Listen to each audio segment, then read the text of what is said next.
Akit 1. The mundane world. I need to get this down while my hands are still steady enough to type. I need to create a record, a testament, something that proves I didn't just lose my mind in the deep freeze of a Michigan winter.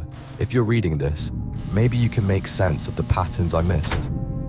Maybe you can tell me if I'm damned, or if I just found a one loophole in a contract written in ink that smells like copper and ozone. God, the smell. It's still in my clothes. My name is Marcus Holloway. I'm 28 years old, living in Detroit, and until 3 weeks ago, I was drowning. Not literally, though the slush on the sidewalks of Woodward Avenue felt deep enough to swallow a man whole, but financially, existentially. 6 months ago, my life had a trajectory.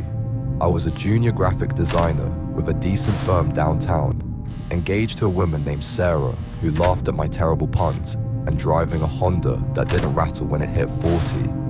Then came the layoff. Then came the medical bills for my mom's short, brutal fight with pancreatic cancer. Then came the funeral costs. Sarah tried to stick it out, she really did.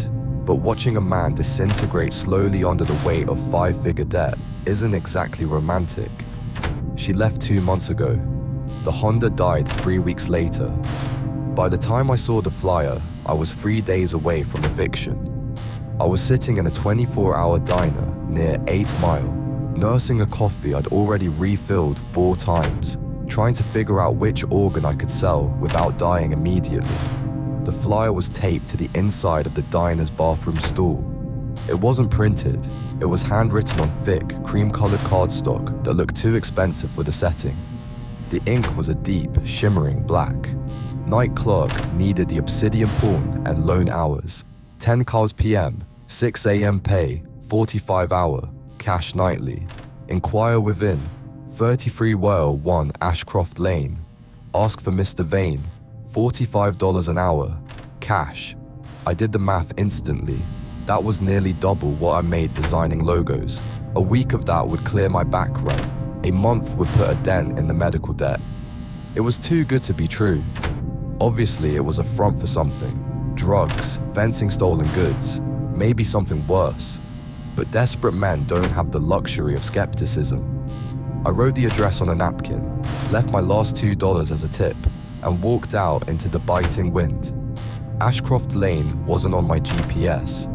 I had to ask a gas station attendant, an old guy with cataracts who looked at me like I'd asked for directions to hell itself.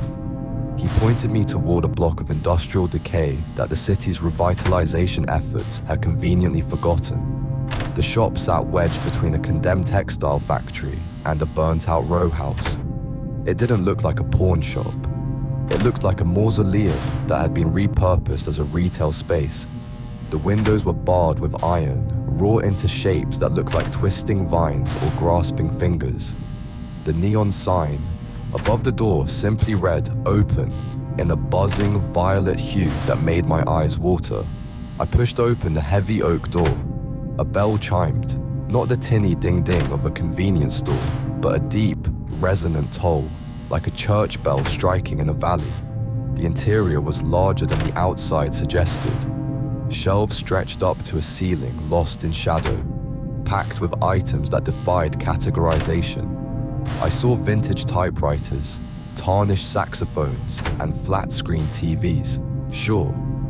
But I also saw jars filled with cloudy liquid, masks made of materials that looked disturbingly like dried skin, and mirrors that seemed to reflect the room at a slightly different angle than reality. "Mr. Holloway," a voice said. I jumped, spinning toward the counter. I hadn't introduced myself. Standing behind the glass partition was a man who looked like he'd been sketched in charcoal and then partially erased. He was tall, impossibly thin, wearing a suit that looked Victorian in cut, but brand new in condition. His skin was the color of parchment, and his eyes were completely black. No iris, no sclera, just void. How do you know my name?" I stammered, my breath hitching. "You carry it with you," he said. His voice was smooth, like stones tumbling underwater. He didn't blink. "You are here for the position. You are desperate. You are malleable. I'm here about the flyer, I said, trying to sound tougher than I felt. Is the pay real? He reached under the counter and placed a stack of bills on the glass. Crisp, fresh hundreds. Payment is nightly. Punctuality is mandatory. Discretion is absolute. What's the catch? I asked. Are we moving heavy stuff? Is it dangerous? Mr. Vane smiled. It was an expression devoid of warmth. The inventory manages itself, mostly. Your role is custodial. You are to maintain the present.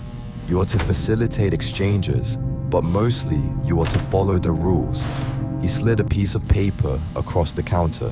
It was the same thick cardstock as the flyer. Read them, he commanded. Internalize them. If you cannot abide by them, leave now. If you accept, your shift begins tonight. I looked down at the list. My heart was hammering against my ribs. A frantic bird in a cage. I needed the money. I needed it so bad I could taste the bile in my throat. I read the list. Rules for the night shift. Clerk. Shift hours. Your shift begins at 10 p.m. sharp and ends at 6 a.m. Do not arrive early. Do not leave late. If the door is locked when you arrive at 10 p.m., knock 3 times and wait. If it opens, enter. If you hear laughter from inside, go home. You will still be paid. The door chime, the bell above the door, tolls for customers. If it tolls once, greet them. If it tolls twice, ignore them until they speak first. If it tolls 3 times, hide behind the counter and count to 60. Do not look up, no matter what you hear skittering across the ceiling. Transactions. We accept gold, silver, electronics, and memories. If a customer offers a memory, use the blue ledger under the register. Do not read what you write in the blue ledger. Writing it is safe. Reading it seals the transfer. The mirrors. There are 7 mirrors in the main showroom. Ensure they remain covered with the velvet drapes provided between 2:00 a.m. and 3:15 a.m. If you see a reflection that is moving when you're standing still, do not make eye contact with it. It is trying to learn your face. The phone, the rotary phone on the counter may ring. If it does, answer it. If a woman's voice asks for Arthur, tell her he isn't here and hang up immediately. If a child's voice starts reciting numbers, listen until they stop, then write the numbers down and burn the paper in the ashtray. Never interrupt the child. The aisle 4. Anomaly. Do not walk down aisle 4. Vintage electronics, backwards. Just don't do it. We lost the last clerk that way. Payment. Customers may try to pay with coins that do not exist in this currency. Accept them. Place them in the iron box, not the register. They burn through plastic. The lady in red. A woman in a red raincoat may enter around 4 a.m. She will be soaking wet, even if it is dry outside. She will ask to pawn a wet bundle of blankets. Accept it. Give her the ticket. Do not look inside the bundle. If the bundle cries, hum a lullaby until it stops. The basement. There is no basement. If the door behind the counter swings open to reveal a staircase going down, lock it immediately. Use the silver key on the red lanyard. Do not listen to the voices calling your name from the dark. They are mimicking your mother. The pawned items. Never buy back an item you personally pawned here. The interest rate is your soul. The temperature. If the shop suddenly becomes freezing cold and you can see your breath, the owner is visiting. Stand up straight, hands visible on the counter. Do not speak unless spoken to. Do not look at his shadow. It will not match his body. The exit. At 6 a.m., the day clerk, Gary, will relieve you. Gary has a mustache and a scar on his left cheek. If the person who walks in claims to be Gary but has no scar, tell him. The contract is void and lock yourself in the bathroom until the sun is fully up. The mirror. Exception. If you see yourself in a mirror blinking when your eyes are open, smash that mirror immediately. The cost will be deducted from your pay, but it is cheaper than the alternative. I stared at the list. It had to be a joke, an hazing ritual for the new guy. Is this serious? Mr. Vane leaned forward. The air around him grew instantly colder, smelling of ozone and old earth. Mr. Holloway, look at me. I looked. I wished I hadn't. For a second, his face seemed to ripple, like oil on water. The darkness in his eyes expanded, filling my vision, showing me a vast cold emptiness where things writhed in the dark. Do I look like a man who tells jokes? I swallowed hard. No, sir. Good. Do you accept? I thought about the eviction notice taped to my apartment door. I thought about the ramen noodles I'd been living on.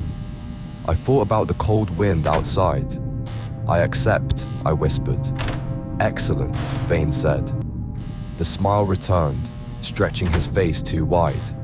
Welcome to Obsidian Pawn. Your shift starts in 10 minutes.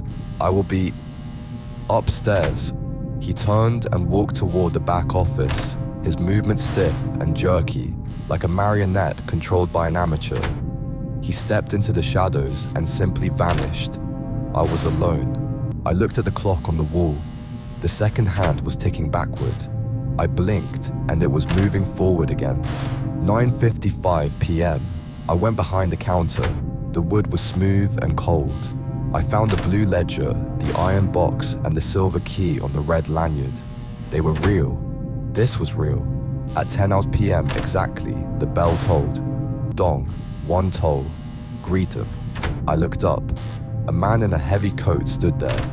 He looked normal, tired, cold.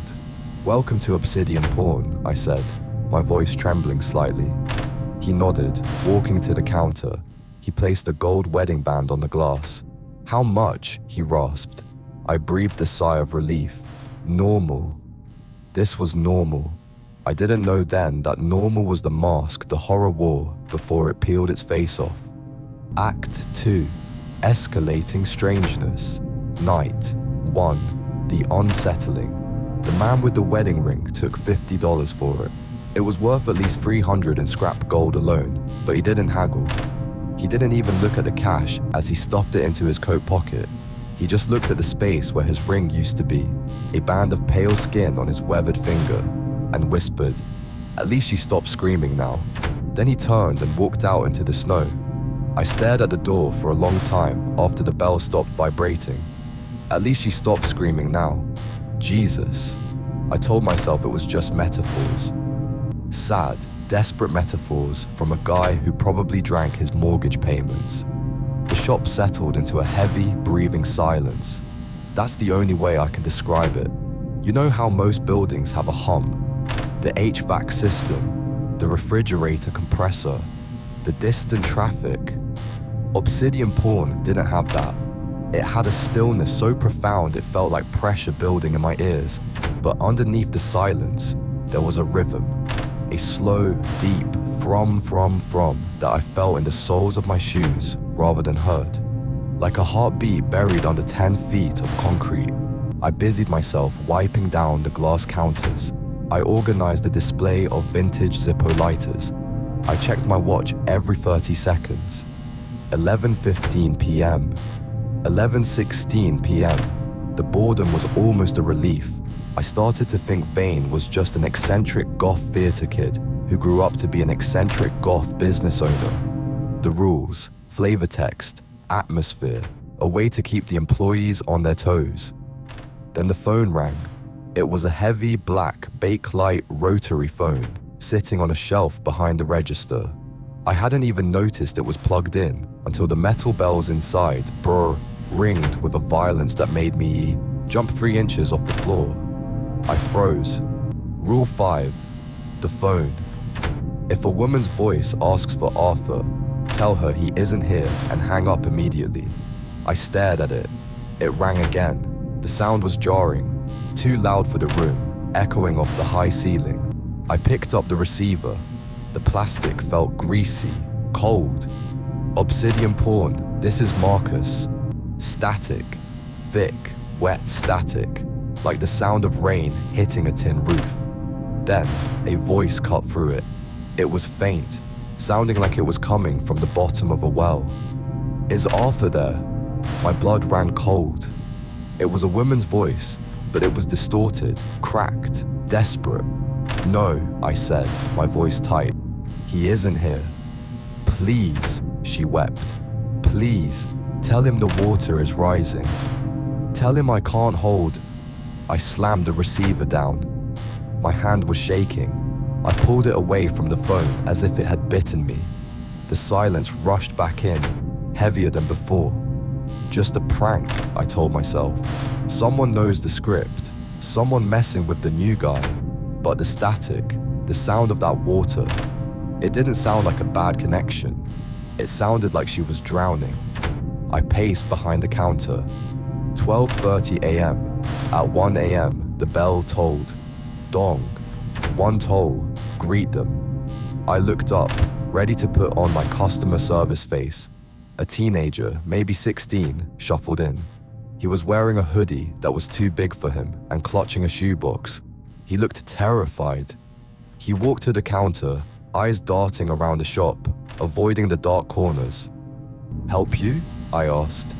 He put the shoebox on the counter. He didn't speak. He just opened it. Inside was a collection of coins, but they weren't quarters or dimes. They were large, heavy discs made of a metal that looked like oil-slicked iron. They had no faces stamped on them, just geometric spirals that seemed to spin if you looked at them too long. "I found them," the kid whispered. "In my basement. I heard them rolling around. My dad doesn't hear them, but I do. They scream when I touch them." Rule 7. Customers may try to pay with coins that do not exist in this currency. Accept them. "You want to sell them?" I asked, trying to keep my voice steady. "I want them gone," he said. "Just take them, please." I reached for the box. "I can give you $20. "Fine, whatever."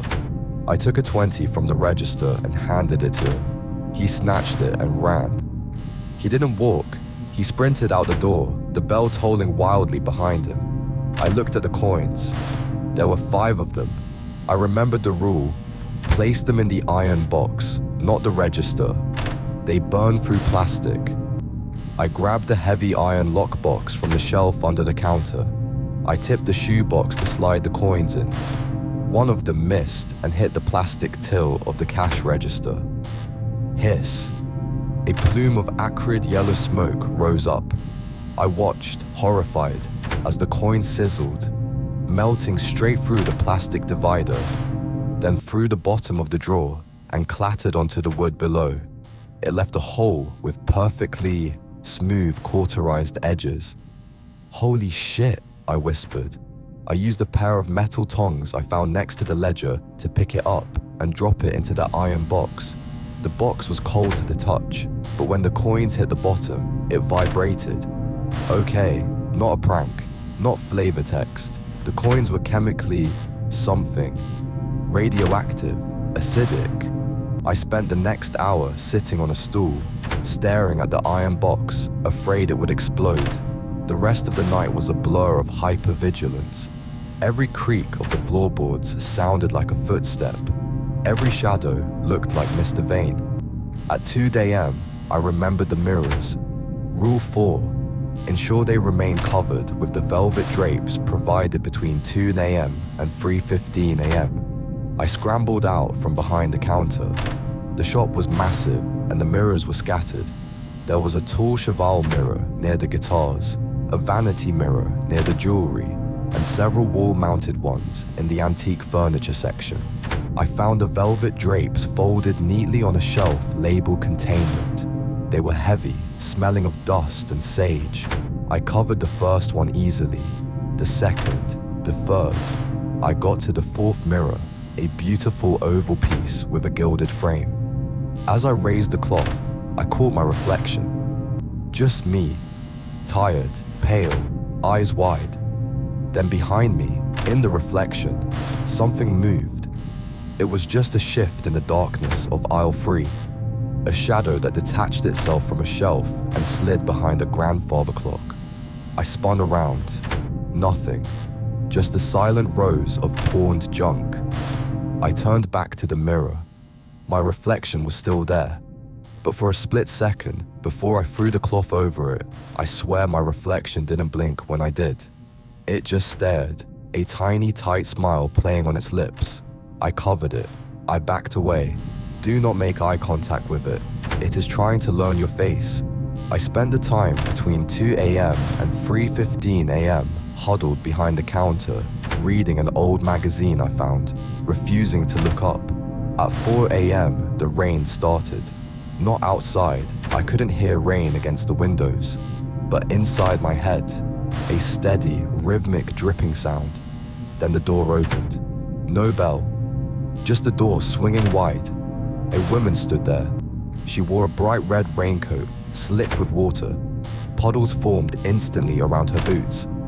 Rule 8, the lady in red. She walked to the counter. She was beautiful in a tragic, drowned sort of way.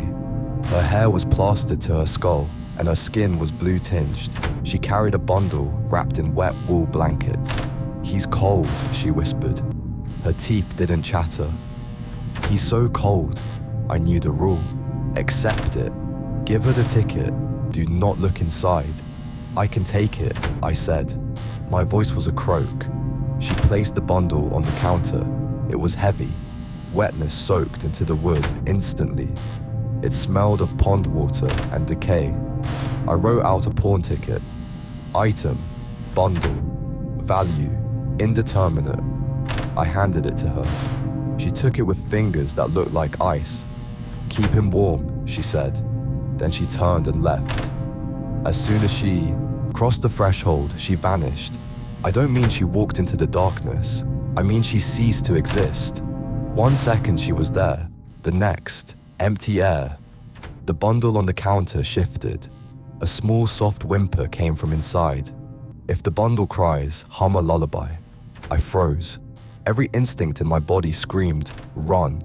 It sounded like a baby, a human baby. It whimpered again, louder this time. A high, thin sound of distress. I leaned in, trembling. I started to hum. I didn't know any lullabies. My mind went blank. The only thing that popped into my head was "Twinkle, twinkle, little star." I hummed it, my voice shaking, off key.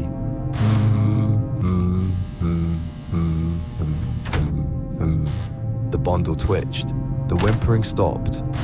The room seemed to get a few degrees warmer. I didn't touch the bundle again. I left it right there on the counter. At 6 a.m., the door unlocked. The sun was coming up, casting grey light through the iron bars. A man walked in. He was short, stocky, with a thick mustache and a Detroit Tigers cap. "Morning," he grunted. "You the new meat?" Rule 12. Check for the scar. I looked at his left cheek. There, running from his eye to his jaw, was a jagged white scar. "Yeah," I said, exhaling a breath I felt like I'd been holding for 8 hours. "I'm Marcus." "Gary," he said. He walked behind the counter, saw the wet bundle, and sighed. "Lady in red, huh? Rough first night." "What is it?" I asked, pointing at the bundle. "Is there a baby in there?" Gary looked at me, dead serious. "Don't ask questions you don't want the answers to, kid. Go home, get some sleep. You look like hell." He handed me an envelope. "Boss left this for you." I opened it outside, standing in the freezing morning air. $360 in cash. I drove home in my dead silence. I paid my phone bill online as soon as I walked in the door. Then I sat on my couch and stared at the wall. I had survived night 1. Night 2. The disturbing. I slept until 4 p.m. It wasn't good sleep. I dreamt of water rising in a phone booth and a reflection of myself smiling while I screamed. When I woke up, the apartment felt too quiet. The mundane world, the traffic outside, the hum of my refrigerator, felt thin, like a painted backdrop that could tear if I poked it. I almost didn't go back. I had enough for groceries now. I could find something else. But then I looked at the eviction notice again. $200 due in 3 days. The $360 wasn't enough. I was back at Ashcroft Lane at 9:55 p.m. The shop looked different tonight. The shadows seemed deeper, sharper. The smell of ozone was stronger. I knocked 3 times. The door clicked open. Mr. Vane wasn't there. The counter was empty. The wet bundle from the night before was gone. I took my place. I put the silver key around my neck. I checked the iron box. Still there, still cold. 10 Agaz p.m. Dong. A guy pawning a guitar. Normal. 11:30 p.m. A woman buying a vintage camera. Normal. I started to relax again. Maybe the first night was the test. Maybe tonight would be boring. Then, at 12:15 a.m., I saw it. I was restocking the shelves in aisle 4. Vintage electronics. Rows of old VCRs, radios, and oscilloscopes. Rule 6. Do not walk down aisle 4 backwards. I was facing the shelf, sliding a heavy Betamax player into place. I turned to walk back to the counter. The aisle was longer than it should have been. I stopped. Aisle 4 was maybe 20 feet long. I looked down the row, and it stretched endlessly. The shelves repeated themselves, fading into a fog-like darkness about 100 yards down. What the hell? I whispered. I took a step forward. The perspective shifted. The end of the aisle rushed toward me, snapping back to normal distance. I blinked, just a trick of the light, tired eyes. I turned around to check the shelf again. Don't walk backwards. I froze mid-turn. If I'd stepped back to admire my work, I would have violated the rule. I carefully, deliberately walked forward, out of the aisle. When I got back to the counter, there was a book sitting on the glass. It wasn't there before. I hadn't heard the bell. It was a small leather-bound journal, tattered and water-stained. No title. I opened it. The handwriting was frantic, scrawled in different colors of ink. Blue ballpoint, black marker, even something that looked like rust-colored dried blood. Entry 1. Found this place. Money is good. Vane is creepy, but pays on time. The rules are weird, but easy enough. Entry 14. The mirrors are getting worse. I saw Sarah in one tonight. She's been dead for 5 years. She asked me to let her out. I almost ripped the cloth off. Entry 22. Do not trust the cat. There is no cat rule, but if you see a calico cat, do not pet it. It has too many teeth. Entry. God knows. I walked backwards, just for a second. I dropped a battery and stepped back. The floor. It wasn't floor anymore. It was soft, like meat. I pulled my foot back, but I lost my shoe. Something grabbed it. I can still hear it chewing. I slammed the book shut. Who wrote this? The clerk before me. Interesting reading, I yelped and spun around. Standing in front of the counter was a man. He wore a postal worker's uniform from maybe the 1950s. Grey wool trousers, a cap with a brass badge. He had a leather satchel over his shoulder. He looked solid, real, except for the fact that he was black and white, literally. His skin, his clothes, his eyes, grayscale, like he'd walked out of an old movie. I didn't hear the bell, I managed. The bell doesn't ring for the mail, son, he said. His voice was crackly, like a radio broadcast. Name's Frank. Marcus. I know, I have a delivery for the owner. He pulled a package from his satchel. It was wrapped in brown paper and tied with string. It vibrated slightly on the glass. Put this in the safe, the real safe, not the metal one. Where is the real safe? Frank tipped his cap back. Check under the floorboard beneath the spot where the last man died. Aisle 4. Look for the alpha blood stain. I stared at him. You want me to go back to aisle 4? Delivery's gotta be made, Marcus. Rules are rules. Is there a rule about you? I asked. Frank smiled. It was a sad smile. Not a written one, just a courtesy. We don't hurt the clerks mostly. We just exist. We're the residue. Residue of what? Of the deals, kid. Every item in this shop costs someone something more than money. You think people pawn memories for cash? They pawn them to forget or to survive. He tapped the package. Get it done before 3 a.m. The crawler likes aisle 4 after 3 hours. And then he walked out. No bell.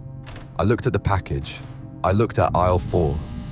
12:45 a.m. I had to do it. I grabbed the package.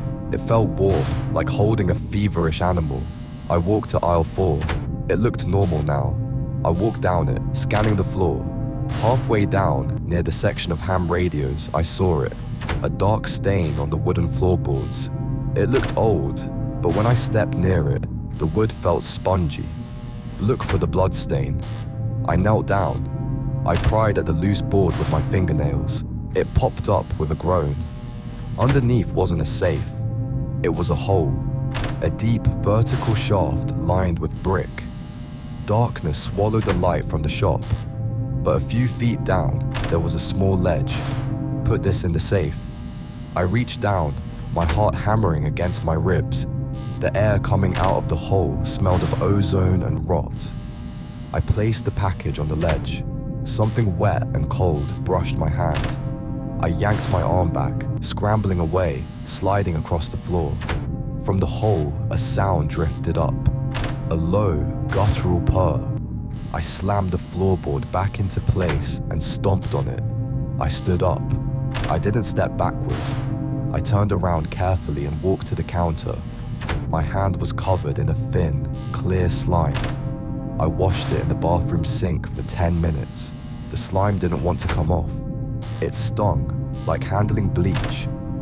When I came out, the blue ledger was open on the counter. I hadn't opened it. There was a new entry, written in my handwriting, though I hadn't written it. Item, delivery accepted. Cost, 1 touch. Balance, owed. I stared at the words. Balance, owed. What did I owe? The rest of the night was a gauntlet of paranoia. The temperature dropped at 2:30 a.m. I could see my breath. Rule 11, the owner is visiting. I stood up straight, hands on the counter. I stared straight ahead at the wall of antique violins. I felt him before I saw him. A pressure in the room. The air grew heavy. Mr. Vane walked out of the back office, but his shadow. The light cast his shadow on the wall behind him. Mr. Vane was tall and thin. His shadow was massive, multi-limbed, with horns that curled like ram's horns and too many fingers. Good evening, Mr. Holloway, he said. He didn't stop. He walked toward the front door. Good evening, sir, I said, staring at the violins. He paused. You met Frank. Good man. Loyal. Yes, sir. He likes you. That is rare. Vane turned to face me. I could feel his eyes, those black voids, boring into my skull. You followed Rule 6 well tonight. Most panic when the aisle stretches. They run. And when you run in a non-Euclidean space, you inevitably run wrong. Thank you, sir. Keep it up. The real work begins soon. He left. The temperature returned to normal. I checked the ledger again. The entry about the 1 touch was gone. The page was blank. Had I imagined it? At 5:50 a.m., 10 minutes before Gary was due, the bell tolled twice. Dong, dong. Ignore them until they speak first. I kept my head down, pretending to count the cash in the register. Footsteps approached. Heavy, wet footsteps. A man stood at the counter. I could smell him. Seawater and old fish. I didn't look up. I have something for the collection, a voice burbled. It sounded like someone speaking with a throat full of water. Go ahead, I said, not looking up. I can't put it on the counter. It's attached. I hesitated. I looked up. The man was wearing a fisherman's slicker, but where his left arm should have been, there was a large, translucent sack of flesh, pulsing with blue light. Inside the sack, something was swimming. It's growing, he whispered. The rules say you take cursed items. We do, I said, trying not to gag. Cut it off, he said. He slammed a rusted hunting knife onto the counter. Cut it off and give me the money. I can't perform surgery, man. It's not surgery, he screamed. It's a transaction. The rules say you facilitate exchanges. Cut it off. He lunged over the counter, thrusting the pulsating sack toward my face. I recoiled, falling off my stool. Do it! I grabbed the knife. I didn't want to. God, I didn't want to. Rule 9? No. Rule 10? No. Which rule covered this? There wasn't one. Use your judgment, Vane had said. No, he said. Facilitate exchanges. I stood up. The man had his arm on the counter. The sack writhed, a face pressed against the translucent skin from the inside. A small human face. Do it, the man sobbed. Please. I raised the knife. The bell tolled. Dong. 6 Mile M. The door opened. Gary walked in. The fisherman froze. He looked at Gary, then at me, then at the knife. Too late, the fisherman whispered. Too late. He grabbed the knife from my hand and ran out the door. Gary watched him go. He looked at me, shaking, standing there with bile in my throat. Fisherman Joe, Gary asked casually, hanging up his coat. He wanted me to cut off his arm. Gary nodded, pouring himself a coffee from the pot in the corner. Yeah, he does that. Don't worry, he never actually lets you do it. He just wants to see if you will. If I will? It's a test, kid. The entities, they like to see how far you'll go for the paycheck. Gary took a sip of coffee. So, would you have done it? I looked at my hands. They were shaking. I don't know, I whispered. Good, Gary said. Certainty gets you killed here. Doubt keeps you alert. He slapped me on the shoulder. Go home. Night. 2 is in the books. I walked out into the dawn. The city was waking up. People were driving to normal jobs, drinking normal coffee, worrying about normal things. I looked at my reflection in the window of the shop. Was it my imagination, or were my eyes a shade darker than they used to be? I went home. I put the cash in a shoebox under my bed. I opened my laptop and started searching. Obsidian Pawn Detroit history. Nothing. No website, no Yelp reviews, no business license. Then I searched the address, 3301 Ashcroft Lane. One result, a news article from 1924, Fire Claims Orphanage. 40 children missing, police baffled by lack of remains. I stared at the grainy photo of the burnt-out shell, the iron bars on the windows. They were the same, the twisted vine pattern. The shop wasn't a shop, it was a grave, and I had to go back tonight. Night 3, the revelation. The smell of smoke hit me before I even parked the car. It wasn't the exhaust of Detroit traffic or the acrid scent of the factories a few miles over. It was the smell of old, wet wood burning, the smell of a house fire that had been put out but never truly extinguished. I sat in my car across the street from 3301 Ashcroft Lane, gripping the steering wheel until my knuckles turned white. The article was burned into my brain. 1924, 40 children, no remains. I looked at the building. In the flickering orange light of the street lamp, the iron bars on the windows didn't look like vines anymore. They looked like ribs. The building wasn't a mausoleum, it was a cage. I had to go in. I told myself it was for the money, but that was a lie now. The fear was still there, sharp and cold, but underneath it was a morbid curiosity that felt like a fish hook caught in my gut, pulling me forward, and something else, a strange, heavy sense of obligation, like I was supposed to be there. I crossed the street. The snow was grey with soot that hadn't been there yesterday. I pushed open the door. The bell tolled. Dong. The interior was sweltering. Not the dry heat of a furnace, but a humid, choking heat. Mr. Vane was behind the counter. He wasn't wearing his usual immaculate suit. He was in shirt sleeves, rolled up to the elbows. His forearms were covered in black markings that looked like tattoos, but they shifted and crawled across his skin like living ink. "You are late, Mr. Holloway," he said, without looking up from the ledger. "It's 9:58, I said. "I'm early." "Time is..." Viscous tonight, Vane murmured. He looked up. His eyes were darker than usual, if that was possible. The void in them seemed to be spinning. You did your research. It wasn't a question. The orphanage, I said. This place used to be an orphanage. Vane nodded slowly. It has been many things. An orphanage, a hospital, a slaughterhouse, a pawn shop. The function changes, but the purpose remains. And what is the purpose? Collection, Vane said. Storage. We keep what others discard, whether that is a gold watch, a painful memory, or… He trailed off, glancing toward the ceiling. Above us, I heard the distinct sound of small feet running across the floorboards of the second floor. There is no second floor, I whispered. From the outside, the building was a single story with a high facade. Precisely, Vane said. He slid a new piece of paper across the counter. It was smaller than the rules list, singed at the edges. Addendum for night 3.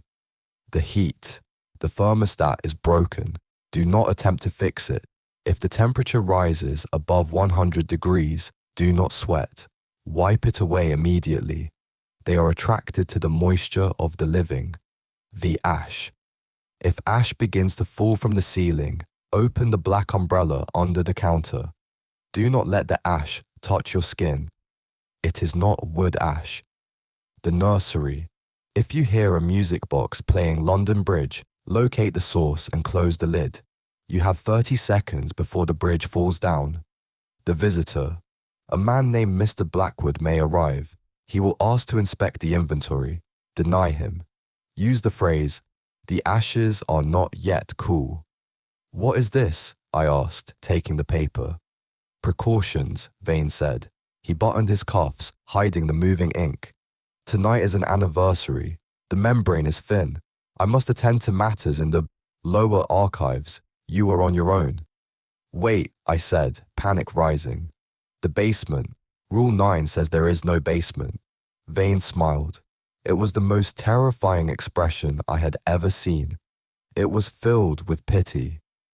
Rule 9 is for your protection, Marcus. It keeps you from looking for it. But tonight, things that are hidden tend to reveal themselves. He walked to the door behind the counter, the one that was supposed to be a closet, and opened it. Inside, there was no broom, no coats, just a dark, steep staircase spiraling down into a red glow. Do not follow me, Vane commanded. Not unless you have no other choice. He stepped into the dark and closed the door. I was alone. The heat pressed against my skin. I checked the thermostat on the wall. 85 degrees. 10 p.m. Dong. The shift began. For the first 2 hours, nothing happened except the heat. It crept up steadily. 88, 90, 92. I was sweating, wiping my forehead constantly with a rag I found, terrified of Addendum Rule 1. They are attracted to the moisture. At 12:30 a.m., the phone rang. I stared at it. Rule 5. If a child's voice starts reciting numbers, I picked it up. Obsidian pawn. 7. A small, breathless voice whispered. It sounded like a little girl. 19, 24, 40. I grabbed a pen and started writing on the back of an old receipt. 12, she continued. 6, 11. She paused. I heard a sound in the background of the call. The roar of flames, the crackle of timber snapping. Are you okay? I asked. Never interrupt the child. The words left my mouth before I could stop them. I slapped my hand over my mouth, but it was too late. The line went dead silent. The static vanished. You hear us, the girl's voice said. It wasn't breathless anymore. It was cold. Hard. You hear the burning. I didn't mean to. Mommy says it's time to wake up, Marcus. Click. I dropped the phone. Mommy. My mother had been dead for 4 months. Suddenly the shop lurched. It was a physical sensation, like the building had been dropped a few feet. Dust rained down from the rafters. Then came the ash. Large grey flakes drifted down from the darkness of the ceiling. They swirled in the hot air, looking like dirty snow. Rule 2. The umbrella. I scrambled under the counter, barking my shin on the iron safe. I found a long black umbrella with a handle carved like a raven's head. I popped it open. I sat huddled under the umbrella behind the counter as the ash fell. It coated the floor, the shelves, the glass counters. I watched a flake land on the back of my hand, just past the rim of the umbrella. It hissed. I slapped it off, suppressing a scream. Where it had touched, a small red blister formed instantly in the shape of a tiny handprint. It is not wood ash. It was remains. I sat there for an hour, shaking, sweating, wiping the sweat away, listening to the phantom footsteps overhead. At 2 a.m., the bell tolled twice. Dong, dong. Ignore them until they speak. I didn't move. I stayed under the umbrella. I know you're back there, a voice boomed. It was deep, authoritative. I can smell the fear. It smells like kerosene. I peered over the edge of the counter. Standing in the center of the room, amidst the falling ash, was a man in a pristine white suit. He wore a white fedora and white gloves. He was untouched by the soot. I am Mr. Blackwood, he announced. I am here to inspect the inventory. Addendum Rule 4. I stood up, keeping the umbrella over my head. The inventory is not available for inspection. Mr. Blackwood smiled. His teeth were gold. Everything is available for a price, boy. I have a contract. The owner knows. He took a step toward the counter. The ash seemed to part around him. Deny him, I whispered to myself. The ashes are not yet cool, I said, my voice shaking. Mr. Blackwood stopped. His smile vanished, his face contorted, shifting into a mask of pure rage. For a second, his skin looked charred, peeling away to reveal red muscle underneath. They are never cool, he roared. That is the point. The heat preserves the flavor. He lunged. He didn't walk, he blurred. He slammed his hands onto the glass counter. The glass cracked. Give me the ledger, he screamed. I want to see the new acquisitions. No, I shouted, backing away. He reached over the counter, his arm stretching longer than humanly possible. His gloved hand grabbed the front of my shirt. The heat radiating off him was unbearable. My shirt started to smoke. The ledger! I grabbed the iron lockbox, the one with the cursed coins, and swung it with both hands. It connected with his face with a sickening crunch. Mr. Blackwood shrieked, a sound like grinding metal. He let go of me, stumbling back. Black ichor poured from his nose. Violation, he hissed. Assault on an auditor. Violation. He turned and dissolved into a cloud of black smoke that was sucked up into the ventilation ducts. I fell back against the shelves, gasping for air. My chest felt like it had been branded. I checked the time. 3:33 a.m. The ash stopped falling. The silence returned, but it was different now. It was expectant. Then I heard the music. Tink, tink, tink. A music box. Slow, mournful. London Bridge is falling down. It was coming from aisle 4. Rule 3. Close the lid. You have 30 seconds. I ran. I didn't care about the backwards walking rule. I sprinted to aisle 4. The aisle was stretched again, but this time I didn't stop. I ran into the distortion. The music was coming from a small porcelain carousel sitting on a shelf next to a stack of old ham radios. The melody was grinding, slowing down, falling down, falling down. I reached for it. The shelf moved. It didn't shift. It breathed. The wood was soft, fleshy. I grabbed the carousel. It was hot to the touch. I slammed the lid shut just as the song reached the final note. Click. Silence. I exhaled. Safe. I'm safe. Then the floor dropped out from under me. It wasn't a trapdoor. The wood simply dissolved into ash and I fell. I screamed, clawing at the air, plunging into darkness. I hit the ground hard, rolling to absorb the impact. I coughed, waving my hand in front of my face. The air was thick with dust. I stood up, fumbling for my phone to use the flashlight. I froze. I wasn't in a basement. I was in a dormitory. Rows of small iron bed frames lined the walls. They were rusted, twisted by intense heat. The mattresses were piles of ash. In the center of the room, sitting in a high-backed wooden chair that seemed untouched by time, was a woman. She wore a nurse's uniform, circa 1920. Starched white, but stained with soot. Her face was hidden by a veil. "You are out of your bounds, Clerk," she said. Her voice was the same one from the phone. The drowned woman. The lady in red. "Where am I?" I asked, shining the light on her. "You are in the foundation," she said. "The place where the debt is held." She stood up. She was tall, towering over me. "Why are you here, Marcus?" I fell. "No. Why are you here?" "At Obsidian Pawn. I needed the money. The flyer." She laughed. It was a dry, cracking sound. "Do you think we print flyers for just anyone? Do you think the ink finds just any desperate soul?"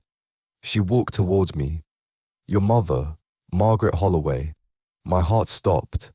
"How do you know her name?" "She was a good worker," the woman said. "Diligent. She followed the rules, but she made a mistake. She tried to steal something back." "My mom was a nurse," I said, backing away. "She never worked in a pawn shop, didn't she?" The woman tilted her head. "Where do you think she got the money for your education? For that car you drove? For the life you led before the cancer took it? Back?" I shook my head. "No, that's..." "She worked double shifts at the hospital." "She worked the night shift," the woman hissed. "Here. And when she couldn't pay the interest on the life she bought for you, the collector took his due. Pancreatic cancer, fast, brutal, a liquidation of assets." I felt sick. My knees gave out and I sank to the floor. "You are not here for a job, Marcus," she whispered, leaning down so her veiled face was inches from mine. "You are here to work off the balance. You are the collateral." She reached out a gloved hand and touched my forehead. Cold. Absolute zero. Images flooded my mind. My mother, younger, standing behind the counter upstairs, Mr. Vane handing her a stack of cash, her signing the blue ledger, her looking at a mirror and crying. "No," I sobbed. "Yes," she said. "Now go back. The shift is not over, and if you leave before 6 a.m., the debt defaults, and we will take everything that remains." She shoved me. I flew backward, hitting a wall that wasn't there. I gasped, waking up on the floor of aisle 4. I was lying on the solid wood floor. The music box was next to me, closed. I scrambled up, checking my watch. 5:55 a.m. I ran to the counter. I checked the blue ledger. I had to know. Rule 3 says, do not read what you write, but it didn't say I couldn't read what others wrote. I flipped back the pages. Years, decades, I found it. 1995, Clerk, M. Holloway. Item, future prosperity for offspring. Cost, deferred. Term, 25 years. Collateral, the offspring. I stared at the entry. The ink shimmered. The bell tolled. Dong. 6 a.m. The door opened. Gary walked in. He looked cheerful, holding a donut. "Morning, sunshine," he called out. "You look like you saw a ghost. Or 10. He stopped when he saw my face. He saw the soot on my clothes. He saw the ledger open in front of me. Gary's smile faded. He walked over slowly, closing the ledger with a gentle hand. "You weren't supposed to see that," he said softly. "Did you know?" I rasped. "About my mom?" Gary looked away. He scratched his scar. "I knew a Margaret, good woman, intense." "She sold me," I whispered. "She sold me to this place." "She saved you," Gary corrected. "She wanted you to have a life. She hoped she could pay it off before the term ended. Most of us hope that." "Most of us?" Gary looked at me, his eyes tired and old. "Why do you think I'm here, kid? I'm paying off my dad's heart transplant from 88. He walked around the counter and put a hand on my shoulder. "Go home, Marcus, But don't run. If you run, the contract defaults. And trust me, you don't want to see collections. I walked out of the shop. The sun was blinding. The snow was white again, pristine, covering the soot. I got in my car. My phone buzzed. A text message. Unknown number. The interest compounds nightly. See you tomorrow. I looked back at the shop. In the window, just for a second, I saw my mother. She was standing next to Mr. Vane. She looked sad. She raised a hand and waved. I didn't wave back. I drove home, my mind racing. I was trapped. I was livestock. But as I turned onto the highway, a thought struck me. A small dangerous spark in the dark. The ledger said, collateral. The offspring. But the rules were specific. The inventory manages itself. If I was inventory, then I was part of the shop. And if I was part of the shop, maybe I could use the rules against them. I remembered Rule 10. Never buy back an item you personally pawned. My mom pawned me. I didn't pawn myself, which meant I could buy myself back. I just needed to find out what the price was. And I needed to find out before the major event Vane had hinted at. The anniversary wasn't tonight. Tonight was just the rehearsal. I looked at the date on my dashboard. October 29th. Halloween was in 2 days. The blue moon, Vane had said once, muttering to himself. The blue moon on All Hallows Eve. That was the deadline. I had 2 nights to figure out how to steal my own soul back from the devil's pawn shop, and I was going to need help. I looked at the crumpled piece of paper in my pocket, the numbers the child had recited.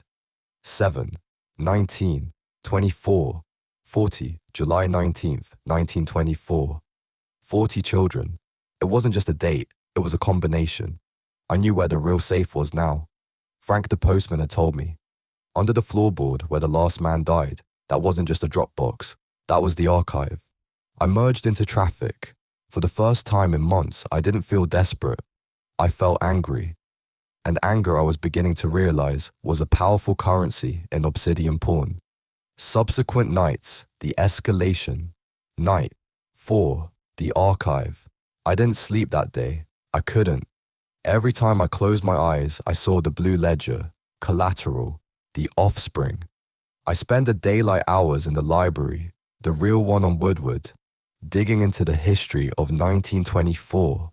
I cross-referenced the date July 19th, 1924, with the orphanage fire. It was a Saturday. The fire started at 3:33 a.m. The same time Mr. Blackwood had vanished. The official report listed the cause as electrical failure, but a scanned copy of a handwritten firefighter's journal I found in the local history section told a different story. The fire didn't burn the wood first, it burned the shadows. The kids weren't screaming because of the heat, they were screaming because the doors were gone, replaced by solid brick. I wrote everything down. The code, 719-2440. The location, aisle 4, under the bloodstain. I stopped at a hardware store on the way to the shop. I bought a crowbar, a high-lumen tactical flashlight, a bag of salt. Internet forums said it helped. I doubted it, but desperation breeds superstition. And a mirror, a small, handheld, compact mirror. If Vane was right, and the shop was a place of collection, then the archives had to hold the original contracts. If I could find my mother's contract, the physical paper, not just the ledger entry, maybe I could find the exit clause. I pulled up to Ashcroft Lane at 9:50 p.m. The shop seemed larger tonight. The building loomed, blotting out the stars. The neon open sign flickered with a buzzing sound that sounded like angry hornets. I knocked 3 times. The door opened. It wasn't Vane. It was Gary. He was still there, though his shift should have ended 16 hours ago. He looked exhausted, his eyes rimmed with red, his tiger's cap pulled low. Gary, I stepped inside. What are you doing here? Overtime, he muttered. He didn't look at me. He was scrubbing the counter with a rag that smelled of vinegar and ammonia. The boss is preparing for the blue moon. All hands on deck. Or, all souls. Where is he? Downstairs, Gary said. Deep. He won't be up for hours. He left you a list. He pointed to the counter. A new sheet of cream-colored cardstock. Rules for night 4. The silence. Tonight, the shop must remain silent. If the bell tolls, muffle it immediately with the black cloth provided. Do not let the sound resonate. The whispers. You will hear whispering from the jewelry section. It is just the wedding rings arguing. Do not intervene in their disputes. The dark spot. There is a shadow in corner 3 that is darker than the others. Do not shine your flashlight into it. It is not empty. The delivery. At 2 a.m., a courier will arrive. He will not speak. He will hand you a glass jar containing a single moth. Do not let the moth die. If the moth stops moving, shake the jar gently. If it dies, the lights will go out and they will not come back on. The access. Do not attempt to open the archives. The code has been changed. Nice try, Marcus. My stomach dropped. Rule 5. Vane knew. Of course he knew. He was the owner, or the manager. Whatever he was always one step ahead. He knows, I whispered to Gary. Gary stopped scrubbing. He looked around the empty shop, then leaned in close. He knows you're looking, Gary whispered. He doesn't know you have the key. I don't have a key. I have a code and he changed it. The numbers aren't the code, kid, Gary hissed. The numbers are the frequency. What? The radio. Aisle 4. The big ham radio at the end. Tune it. 7.192440 MHz. That's the key. Gary pulled back as the air temperature dropped. Why are you helping me? I asked. Gary looked at his scarred reflection in the glass. Because my dad died anyway. The heart worked for a year. Then it turned black. We paid the price and we got a defective product. I want a refund. He grabbed his coat. I'm leaving. If Vane asks, I was never here tonight. I punched out at 6 a.m. yesterday. Wait, who's covering until 10? You are, Gary said. You've been here all along. Time is viscous, remember? He walked out. The door closed. I was alone. 10 p.m. Dong. I lunged for the bell, wrapping the black cloth around the clapper before the sound could fully resonate. The vibration rattled my teeth. Rule 1. Silence. The shop was quiet. Too quiet. I could hear the whispers from the jewelry section. It sounded like 1,000 tiny voices buzzing like insects. He never loved you. She sold it for heroin. It was too tight. I ignored them. I had a job to do. I waited until 1 a.m. No customers. The silence pressed against my eardrums. At 1:15 a.m., I grabbed a flashlight and a crowbar, just in case, and headed for aisle 4. I walked carefully. Do not walk backwards. I reached the end of the aisle. The ham radio was there, a massive, dusty unit with vacuum tubes glowing faintly orange. 7.192440 MHz. I turned a large dial. Static hissed, too loud in the silent shop. I flinched, looking back at the counter. Nothing moved. I kept turning. 7.0, 7.1. The static changed. It became rhythmic. Thump, thump, thump. I dialed it in. 7.192, 7.1924. The moment the needle hit the frequency, the floorboards beneath my feet groaned. The bloodstain on the floor, the one I had pried up 2 nights ago, began to glow with a faint blue light. The wood didn't pop up this time. It slid open like a camera shutter. A ladder descended. I checked my watch. 1:25 a.m. The courier with the moth was due at 2 a.m. I had 35 minutes. I climbed down. The shaft was narrow, lined with bricks that felt warm to the touch. It went down about 20 feet, opening into a room that shouldn't have existed under a Detroit foundation. It was an archive. Rows of metal filing cabinets stretched into the darkness. The ceiling was low, oppressive. The air smelled of dry paper and old blood. I scanned the cabinets. They weren't labeled alphabetically. They were labeled by cost, limbs, eyes, years, memories, firstborn. My breath hitched. Firstborn. I ran to that section. I pulled open a drawer labeled HJ. The files were thick, bound in leather or wrapped in cloth. I flipped through them frantically. Henderson, Higgins, Hoffman, Holloway. I pulled the file. It was warm. I opened it. Inside was a contract written on the same cream cardstock, but the ink was blue. My mother's handwriting. Item: future success and safety of Marcus Holloway. Cost: 40 years of life, plus post-mortem service. Status: active. Collateral: Marcus Holloway, sole service. I scanned the fine print. It was written in a language I didn't speak, symbols that looked like geometry gone wrong. But at the bottom, there was a clause in English. Termination clause. The contract may be bought out by the collateral upon presentation of value equal to or exceeding the original debt. Value must be presented in currency of the realm, void coins, or by replacement of the asset. Replacement of the asset. That meant I could swap places with someone else. I could trick some poor soul into taking my job, my debt. No, I wouldn't do that. Currency of the realm, void coins. The coins that burned through the register. The ones the kid brought in. I had 5 of them in the iron box. How much was a soul worth? I heard a sound from above. The bell. Dong. It wasn't muffled. Someone had entered the shop. I shoved the file into my jacket. I scrambled up the ladder. When I pulled myself onto the floor of aisle 4, the shutter slammed closed beneath me, the radio dial spinning back to 0 on its own. I ran to the front. Standing at the counter was a figure. It was tall, draped in rags that looked like bandages. It held a glass jar. 2 a.m., the courier. I had missed the bell. I had violated Rule 1. The courier didn't seem to care about the noise. It extended a bandaged hand, placing the jar on the counter. Inside, a large white moth fluttered weakly. "Thank you," I gasped, walking behind the counter. The courier nodded once, its neck creaking like dry wood, and backed out of the door. I looked at the moth. It was huge, the size of a sparrow. Its wings were dusted with white powder that glowed faintly. Do not let the moth die. It stopped moving.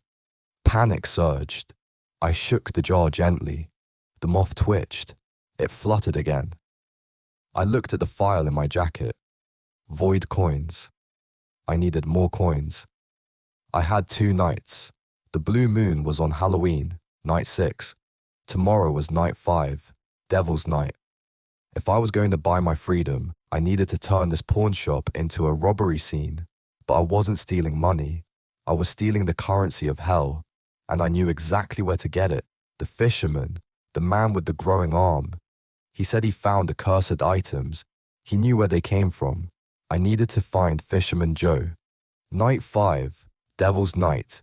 Detroit on October 30th used to be a war zone. Arson, chaos. It had calmed down in recent years, but the energy was still there. The city felt tight, like a rubber band stretched to breaking. I arrived at the shop at 9:30 p.m. I had spent the day tracking down the fisherman. It wasn't hard. He was a regular at a dive bar in Hamtramck called the Deep End. He told me where he got the coins. The sewers, he'd slurred. Under the old auto plant, the leakage. It changes things, makes the metal twist, makes it hungry. I didn't have time to go spelunking in toxic sewers. I had to work, but I had a plan. I walked into the shop. The atmosphere was electric. Literal static electricity crackled in the air. My hair stood on end. Mr. Vane was there, wearing a tuxedo. A red rose was pinned to his lapel. The rose was wilting visibly, turning black, then regenerating to fresh red in a loop. "Happy Devil's Night, Marcus," Vane said. He seemed giddy. "Mr. Vane, tonight is the pre-show," he said, pacing the floor. "The barriers are crumbling. We will have many guests. High-value guests." He handed me the rules. "Rules for Devil's Night, the fire. If you see flames in the reflection of the windows, do not call the fire department. The fire is not in this dimension. Just close the blinds. The masks. Customers may enter wearing animal masks. Do not ask them to remove the masks. If the masks speak, answer the mask, not the body. The trick-or-treaters. It is not Halloween yet, but they do not know calendars. If small figures appear at the door holding bags, give them one item from the discard bin. Do not give them candy. They cannot digest sugar, they digest time. The lights. The power will fail at 3 a.m. It will stay off for exactly 33 minutes. Do not move. Hold your breath if you feel warm breath on your neck. The auditor. A man named Mr. Sterling may arrive. He is the auditor. He will ask for the iron box. Give it to him. He is the only one authorized to empty it. My heart stopped. Rule 5. He will ask for the iron box, the box with the coins, my currency, my buyout. Vane was shipping the cash out before I could use it. Understood, I said, keeping my face a mask of boredom. Good. I will be in the back. I have negotiations to conclude. Vane vanished into the office. I looked at the iron box under the counter. It was heavy. I can hear the coins sliding inside. There were 5 from the kid, plus the one I'd melted through the register. 6 coins. It wasn't enough. I needed more, and I needed to keep the box away from Mr. Sterling. 10 cows p.m. The shift began. The night was chaotic. People, or things that looked like people, streamed in. A man with a pig mask pawned a jar of teeth. A woman with a rabbit mask bought a mirror that didn't reflect anything. 3 children in burlap sacks stood at the door. I gave them old watches from the discard bin.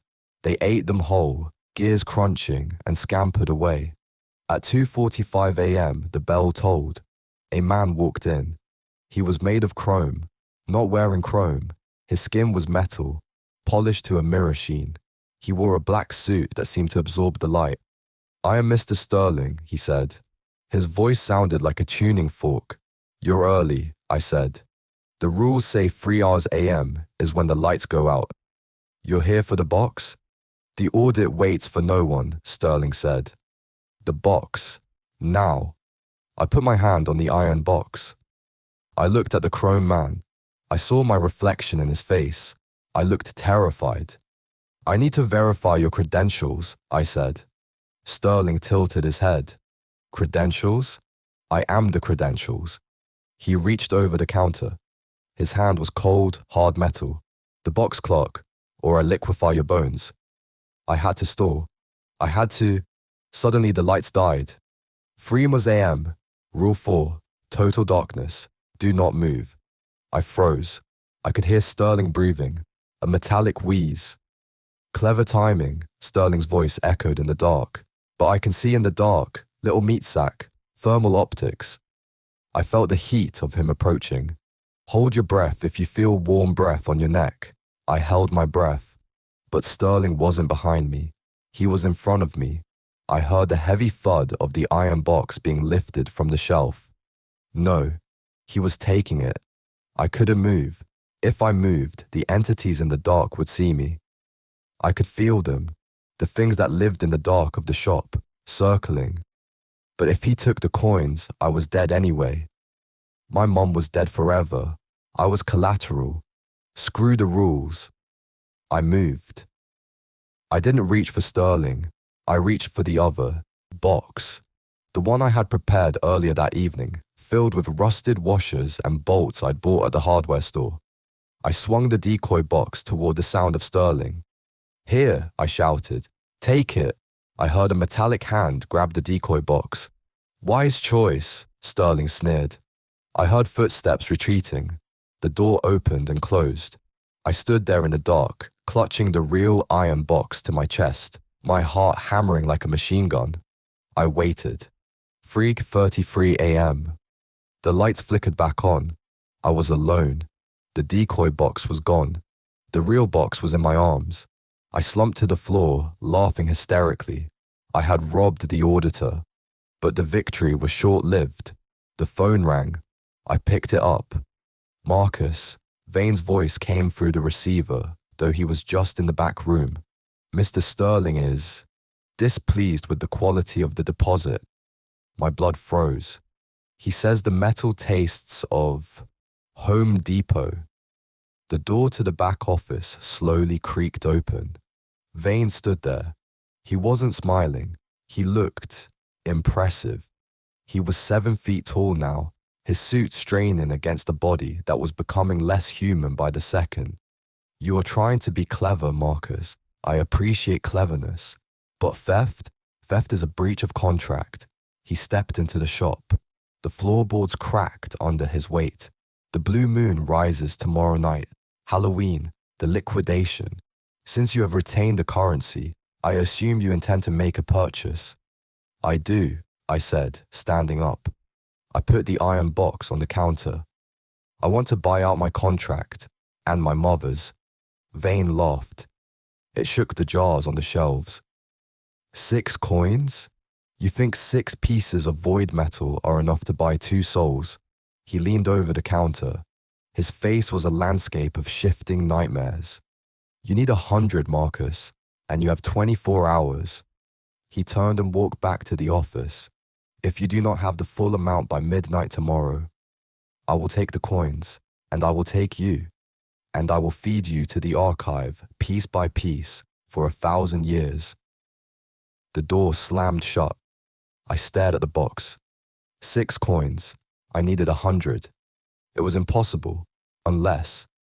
I looked at the rules for Devil's Night again. Rule 3, they cannot digest sugar, they digest time.